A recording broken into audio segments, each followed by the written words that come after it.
Hello and welcome back to my RC channel. I'm AndyRC and today I'm checking out the KingKong 210 GT. This is another budget ready to fly mini quad, and the only thing that you need to buy extra for it to do FPV, of course, is some FPV goggles such as the cheap visor goggles. I would recommend those with this package because you are wanting a fairly cheap setup to get going. So what do we have here? Well, as I say, it's a 210 sized carbon fiber frame.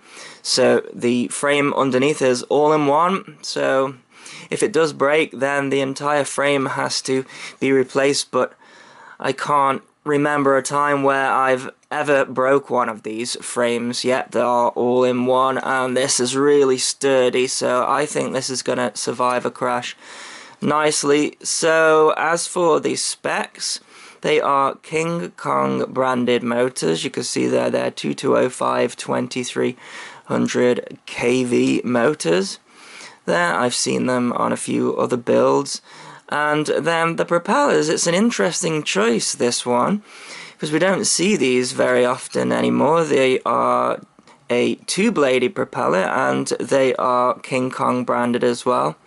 And it's a 5x4 inch propeller. So I'm going to be trying this because I actually don't think I've flown a mini quad with two blades. I usually go with tri-blades now. Of course, there are advantages of having a two blade, so it's more efficient, so you should get better flight time. However, I find that the two blade is a little bit more difficult to tune because we have less resolution, less stability, as with a tri-blade you have got more surface area, and I tend to find that they are easier to tune. And then we have got these directional spinners as well, so I used a socket set to tighten these up, so you probably need a spanner as well. That didn't come in the kit.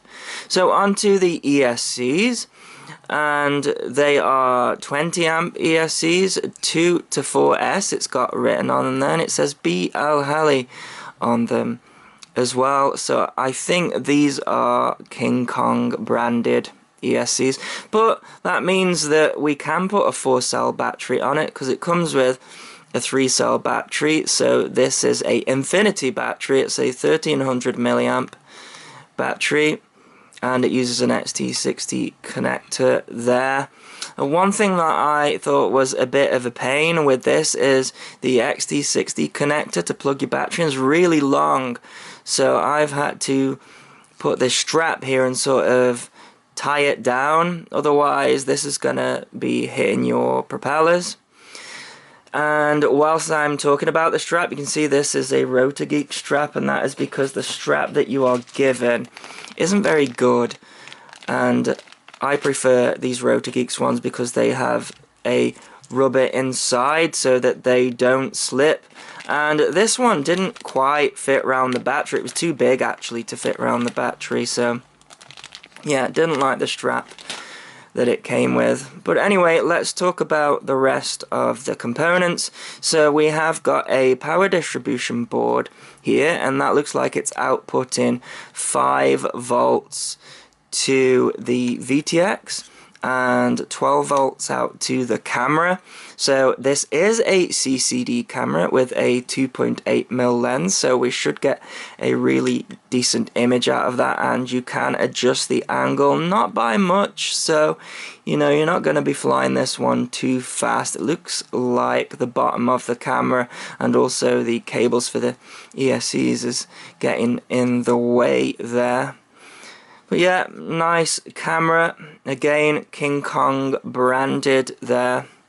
So up from the power distribution board we have got a KingKong flight controller. I believe they call it the F3 Lite. I've seen it in some other models, and it's based around the SP Racing F3. I would get that version if I were you, because F3 flight controller means that we're going to be able to put the latest Betaflight on there and get some decent flying out of it. They do sell it with a different flight controller, but the F3 is the best in my opinion. Now, it comes set up already, but we've got some extra ports on here if you want to use them. And then if I come round to this side, what you will see is they are using this slot here, and that is for the PWM channels of the receiver. So it's a FlySky PWM receiver there, and that is all your outputs, and that is going around here. And then they have mounted the receiver quite nicely upside down, and the individual PWM servo cables are going in there. And then also as well at the back, the PWM signals are also going in via some servo connectors as well. So, you know, all plug and play this if you have to replace anything, which is quite nice. So we also have got the VTX on here. It's a 40 channel, it's 600 milliwatts, so that might put some people off. You're given this really nice right-hand polarized cloverleaf antenna. It's sort of got a protector on here, which I haven't seen before, and it is SMA as well. The only thing I noticed is we have got this rubber grommet here to keep the SMA connector nice and tight. However, it can make it quite difficult to screw in this antenna, but it does go in there. You just have to make sure that is fully screwed in there. And yeah, so with this being a 210 sized 5-inch frame, you could mount a GoPro up here if you wanted, if you got yourself a separate mount, so it doesn't come with a mount or anything like that. But yeah, it's a fairly nice, neat build, this one. I like it, yeah. We also have got some LEDs on the back there as well, but rather than them completely blinding you, they have put this diffuser on it here. So that's quite good. However, we are not able to control the LEDs from there. They are just set up to flash green. I cannot see that the DIN is connected there. So yeah, stuck with one colour, but I'm not a big fan of LEDs anyways. So let's see what other stuff you get in the package. So you're given a bind plug if you lose the bind on the receiver. Then of course we have the transmitter. This is the FlySky i6 there. So they've not rebranded it, it's just the FlySky. So you can go in here and change all of the settings if you want to. So that takes 4 AA batteries in the back there. Now I have converted this one to mode 1. It was mode 2 out of the box, but I fly mode 1. It does say KingKong RTF on there. So yeah, I took the back off and swapped the pots over and then changed the stick mode in there to mode 1. Very easy to do that. I didn't change anything else. The way that they have got this set up is this is your arming switch, and then this one is your modes, and you have got angle, horizon and acro, which is a nice familiar setup for me. And I checked, and the failsafe also worked out of the box as well. Now I should say this comes with Cleanflight installed on it, so I think the idea with this sort of thing is you take it out of the box, you fly it, you don't plug it into the computer or anything. So I'm going to do that, and then a little bit later I will go and install Betaflight on it as well, and we can see what the differences are there, because if you're new to the hobby, Cleanflight I find isn't as good when it comes to tuning, and then when you come to Betaflight you can pretty much use the standard tune and get a much more rock solid flight out of it. So you're given a charger as well for a 3-cell battery. So this is the B3 charger here, and that just charges the battery off the balance port. Then this is odd, you're given a BL Heli dongle here as well.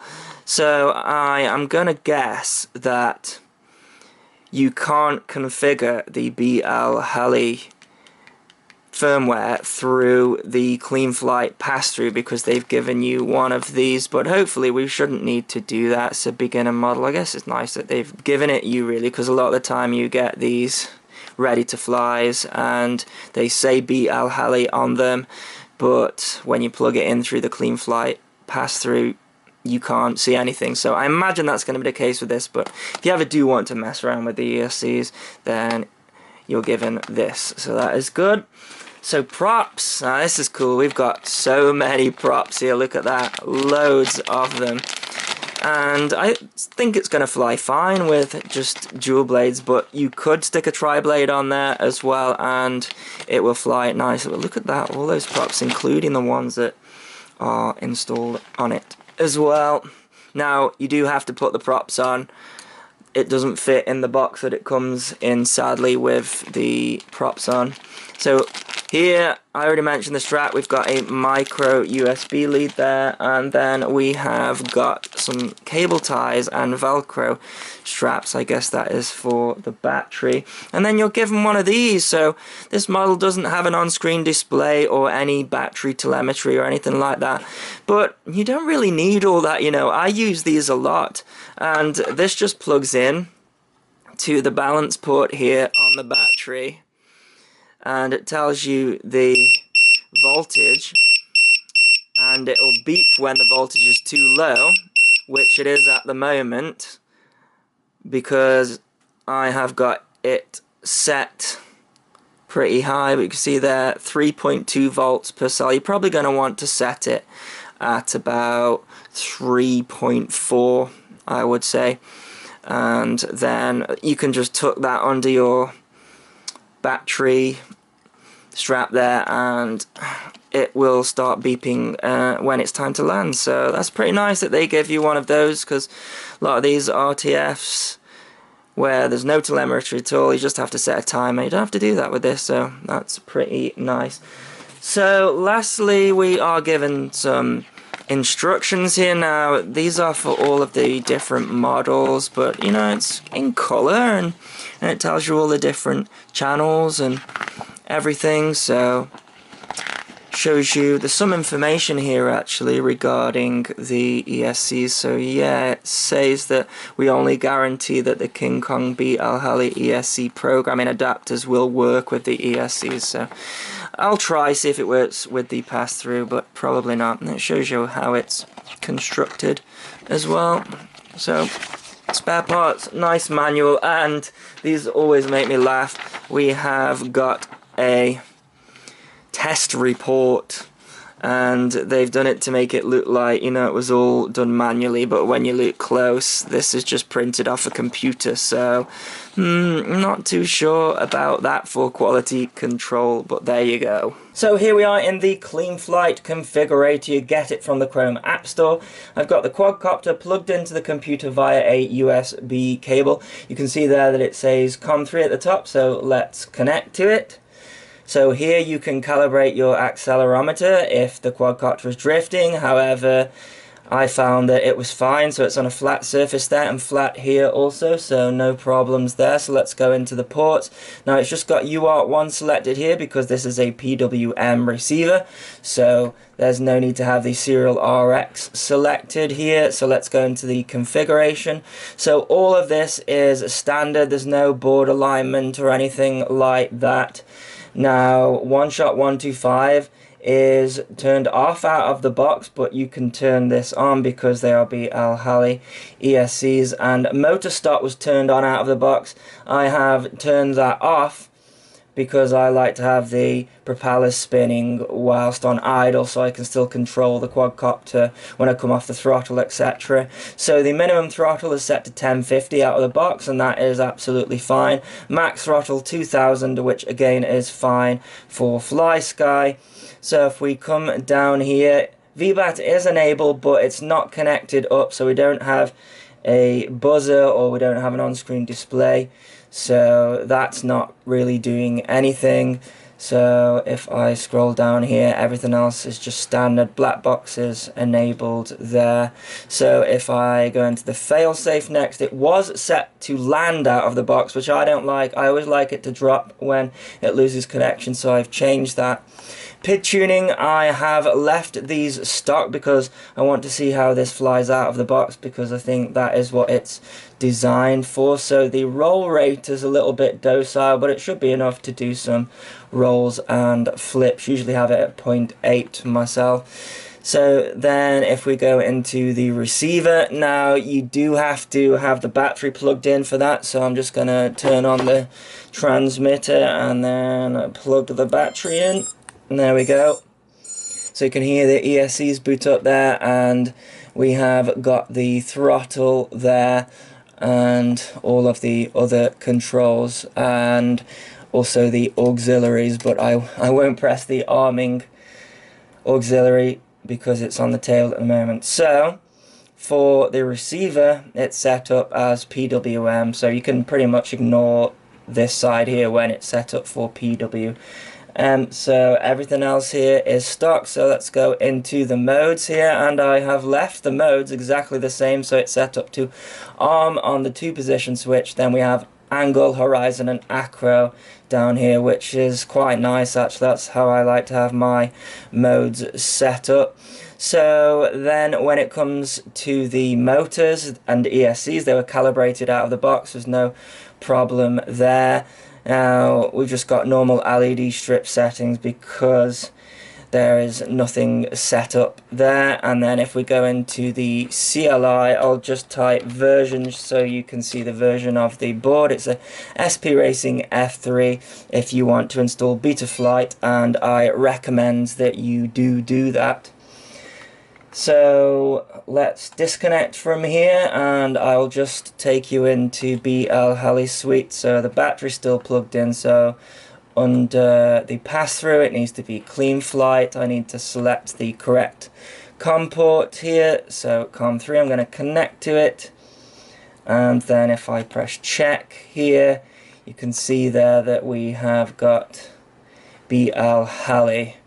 However, it doesn't seem to be recognizing it, so it may be a older version because we're just getting X's for the version there, but it does have BL Heli written on the ESCs, so you must be able to get to them somehow, but the direction is fine anyway out of the box, and there's no real need to mess about with that. Okay, let's go for a takeoff with this guy starting in angle mode and see how smooth it is. Okay, so there's a little bit of movement on the yaw there. So it seems like the rate in angle mode of the pitch and the roll is quite docile, but then the yaw is very sensitive. Yeah, look at that. Let's go for a punch. Plenty of power there. You can see those LEDs nicely as well. But yeah, I think the yaw definitely a little bit too sensitive. Need to dial that down. Sort of getting upset when I put yaw movement in there. Let's get it close to the camera. I really like the colour scheme of this one. Not a really loud model either, I guess, because we got those 2 blades instead of tri-blades.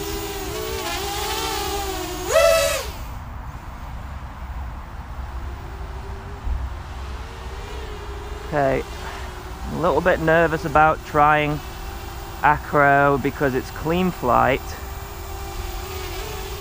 so I'm not familiar with doing line of sight acro Cleanflight, and that yaw definitely needs looking at. Oh, but it's not too bad. It's not falling out of the sky. It just feels a little bit twitchy.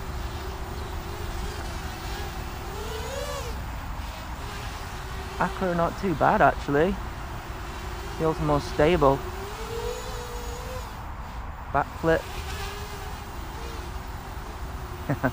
LED's very bright. Yeah, I think the 3S for a beginner on this one would be ample. The punch isn't bad either. Probably a better flight time with those two blades. You see, one of the reasons we go to the 3-blade is, I find anyway, it's easier to tune. You've got more resolution there, more stability, more punch, but of course it draws more amps as well. But this is alright, you know. Able to do line of sight acro and nothing horrendous is happening, so getting used to it now. It's just, yeah, sensitive on the yaw, that just needs to be pulled down a little bit.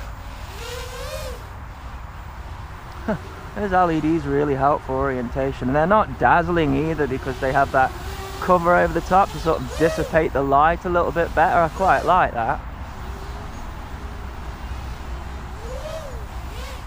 Yeah, flying nicely. Okay, let's come in for a landing and try some FPV with it.